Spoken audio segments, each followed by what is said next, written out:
34 বছরের প্রাপ্তবয়স্ক পুরুষের প্রতিটি ইন্দ্রিয় তখন উত্তাল। সেই চুম্বন এক মুহূর্তেই তাকে আরও উত্তাল করে তুলল।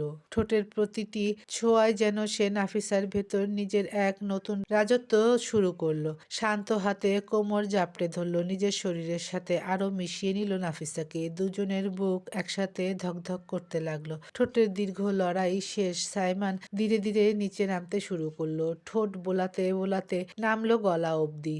এক একটা ছোঁয়ায় নাফিসা শিউরে উঠছে। শাওয়ারের নিচে দাঁড়িয়ে তার কণ্ঠ থেকে চাপা গুংরানি বেরিয়ে আসছে। সাইমনের ঠোঁট এসে থামলো গলার বাঁকানো জায়গায়। ওখানে নাফিসার ছোট্ট বিউটি বনের উপর কালো সেই তিল জ্বলজ্বল করছে। চোখের দৃষ্টি আটকে গেল সেখানেই। হঠাৎ করেই সে শক্ত করে দাঁত চেপে ধরল ওর ওপর, যেন এক অদ্ভুত অধিকার ঘোষণা করছে।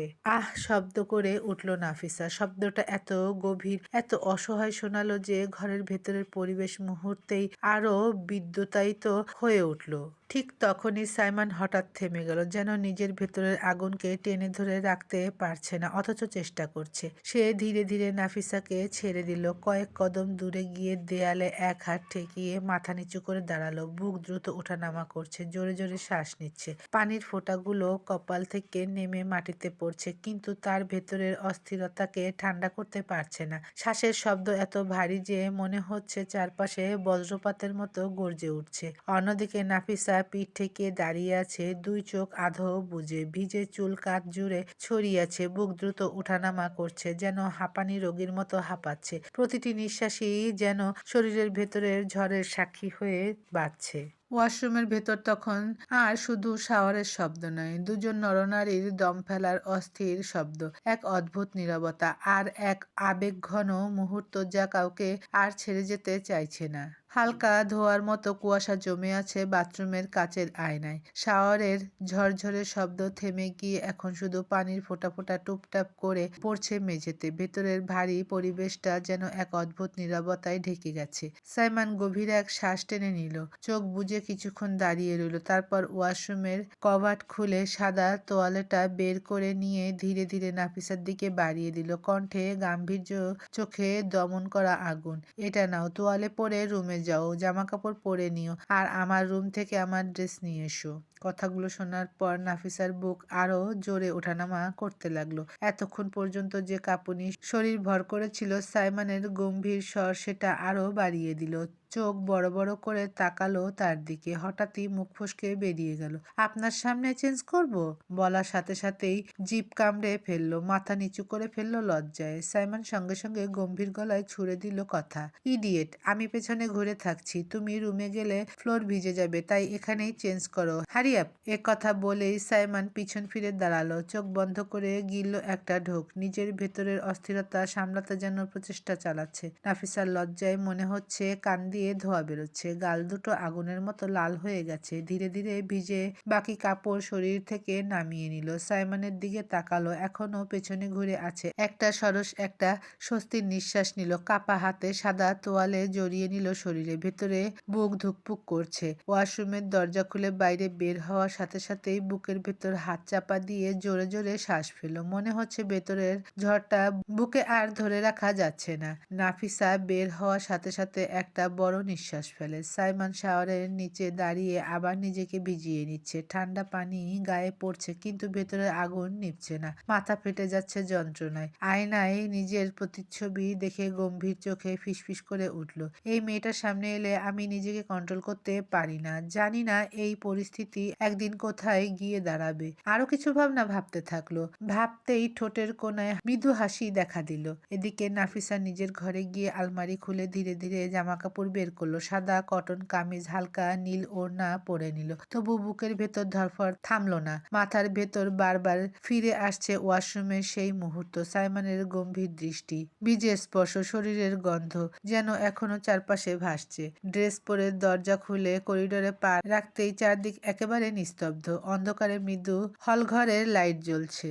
চারদিক দেখে নিশ্চিত হলো কাউকে দেখা যাচ্ছে না। স্বস্তি নিঃশ্বাস ছেড়ে সাবধানে সাইমনের ঘরের দিকে হাঁটলো। ঘরের দরজা ঠেলে ভেতরে ঢুকতেই বুকের ভেতর কেঁপে উঠল। সাইমনের রুমে গাঢ় পুরুষালী গন্ধ ভাসছে, মাটির মতো, কাঠের মতো শক্তিশালী। সেই গন্ধ যেন আবার নাফিসাকে মাতাল করে দিল। মাথায় ভেসে উঠল আবার সবে ঘটে যাওয়া মুহূর্তগুলো। মনে হতেই গাল জ্বলে উঠল লজ্জায়। ধীরে ধীরে আলমারির কাছে গিয়ে হাত রাখলো। ভেতর থেকে একটা অফ হোয়াইট টি শার্ট আর কালচে গ্রে ট্রাউজার বের করলো। পোশাক দুটো বুকে চেপে ধরে দাঁড়িয়ে রইল কিছুক্ষণ। মনে হচ্ছে এই কাপড়ের গন্ধও তাকে সাইমনের আরো কাছে টেনে নিচ্ছে। তারপর ধীরে ধীরে আবার দরজা খুললো। করিডোরের চারপাশে একবার তাকালো, সব ফাঁকা। নিঃশ্বাস বন্ধ করে পা টিপে টিপে নিজের ঘরের দিকে এগিয়ে গেল। দরজায় ভিড়িয়ে ভেতরে ঢুকেই বুক ভরে নিঃশ্বাস ফেলল। চারপাশ নিস্তব্ধ, কিন্তু ভেতরে ভেতরে নাফিসার হৃদস্পন্দন এখনো বজ্রপাতের মতো বাজছে। মনে হচ্ছে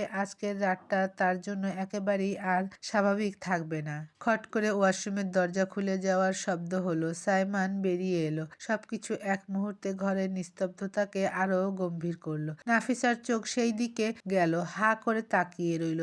সামনের দৃশ্য দেখে তার যেন নিঃশ্বাস আটকে গেল। সাইমন শুধুই একটি সাদা তোয়ালে দিয়ে নিজেকে ঢাকা রেখেছে। শ্যামলা বর্ণ শরীরের বুকের উপর লোমে জমে থাকা পানি এখনো ঝলমল করছে। কাঁধ হাত সব মাংসপেশি যেন সূক্ষ্মভাবে ফুটে উঠেছে। গোসলের পর তার শরীরের উজ্জ্বলতা, ভিজে চুলের ফোঁটা, ঠোঁটের কোণে পানি সব মিলেমিশে এক অদ্ভুত টান তৈরি করছে। নাফিসা হা করে তাকিয়ে আছে, চোখ বড়, নিঃশ্বাস থেমে থেমে যাচ্ছে। তার ভেতরে শিশিরের মতো এক অচেনা অনুভূতি জাগলো, লজ্জা, বিস্ময়, আগ্রহ সব মিলেমিশে। প্রথমবারের মতো সে সাইমনকে এভাবে দেখছে, আর মনের ভেতরে এক অদ্ভুত কাঁপুনি চলে এসেছে। সাইমন সরাসরি নাফিসার দিকে তাকালো। হা করে তাকিয়ে থাকা নাফিসাকে দেখে ভ্রুজোড়া কুঁচকালো। গম্ভীর কণ্ঠে বলল, ইডিয়েট, এভাবে হা করে কি দেখছো? তাড়াতাড়ি আমার ড্রেস দাও। নাফিসার ভেতরের রক্ত ঝংকার তোলে। এতক্ষণ ধরে সে সাইমনকে চেয়ে দেখছিল, আর সাইমন সেটা ধরে ফেললো। ভেবে মনে হলো কান গরম হয়ে গেল। লজ্জায় মাথা ধীরে ধীরে নিচু হয়ে এলো। ভেতরের অস্থিরতা সামলাতে সামলাতে ধীরে ধীরে এগিয়ে গেল। সাইমনের টি শার্ট ও ট্রাউজার হাতে তুলে দিল। মাথা নিচু রেখে আবার দূরে সরে দাঁড়ালো। বুকের ভেতর ধকধক করছে, নিঃশ্বাস জোরে উঠছে। সাইমন দূরে দাঁড়িয়ে তার দিকে তাকালো, চোখে মনোযোগ, প্রতিটি ছোট স্পর্শ খেয়াল করলো। তারপর চেঞ্জ করলো দ্রুত। নাফিসা মাথা নিচু করেই দাঁড়িয়ে আছে। সাইমন ধীরে ধীরে টাওয়াল হাতে নিয়ে জামা কাপড়ের বালতি তুলে ব্যালকনির দিকে এগোলো। নাফিসা বালতির দিকে তাকিয়ে চোখ বড় বড় করে ফেললো। বালতিতে সাজানো জামা কাপড়ের দিকে তাকিয়ে তার মনের ভেতর এক অদ্ভুত বিস্ময় জন্মালো। সাইমন জামা কাপড় ধুয়ে দিয়েছে? তার জামা কাপড়ও তো ছিল, সেগুলো কি ধুয়ে দিয়েছে? সবকিছু ধুয়ে দিয়েছে, শুধু বাইরের কাপড় নয়, এমনকি ইনারও আছে তো। ভাবতেই ওর বুক ভারী হয়ে এলো, কান গরম, চোখে অদ্ভুত টান। একদিকে অবাক হওয়া, তাড়াহুড়ো করে ওয়াশরুমের দিকে গেল নাফিসা। ভেতরে ঢুকলো, চোখে পড়লো কোথাও ওর কোনো জামা কাপড় নেই। পুরো শাওয়ারের সময়ের প্রক্রিয়া মনে পড়তেই তার হৃদয়ে এক অদ্ভুত মিশ্রিত বিস্ময় জেগে উঠল। কপালে হালকা ঘাম। সাইমন সব আর ভাবতে পারলো না। চোখের কোণে অল্প স্রোত দেখা দিল, সাথে সাথে কান্না ধীরে ধীরে ভেতর থেকে ছুটে আসছে। নাফিসা ধীরে বাইরে এলো। তখনই দেখলো সাইমন ব্যালকনি থেকে ফিরে আসছে। ব্যালকনির দিকে তাকিয়ে উকি মারল কৌতূহল আর আতঙ্কের মিশ্রণে। সাইমন সেটা দেখতে পেল। ওকে উকিঝুঁকি মারতে দেখে ভ্রু কুঁচকিয়ে এক চমকানো দৃঢ় চোখে ওর দিকে তাকালো। তারপর হঠাৎ এক ঝটকায় এগিয়ে এসে নাফিসাকে কোলে তুলে নিল। নাফিসা চমকে উঠে অবচেতনভাবে সাইমনের গলা আঁকড়ে ধরল। হৃদয়ের স্পন্দন দ্রুত, শরীর কেঁপে উঠছে। ভয়, বিস্ময় আর অচেনা আকর্ষণের এক অদ্ভুত মিশ্রণ। সাইমন নীরবভাবে তাকে কোলে নিয়ে বেডের দিকে এগোলো। বেডে পৌঁছেই ধীরে ধীরে শুইয়ে দিল। পাশে টেবিল থেকে এসির রিমোট তুলে চালু করলো। বাতাসের নরম হাওয়া ছড়িয়ে দিয়ে ঘরের পরিবেশ আরো স্বাচ্ছন্দ্যপূর্ণ করে দিল। রিমোট আবার জায়গায় রেখে পায়ের কাছে ব্ল্যাঙ্কেট তুলে নাফিসার গায়ের ওপর ঢেকে দিল।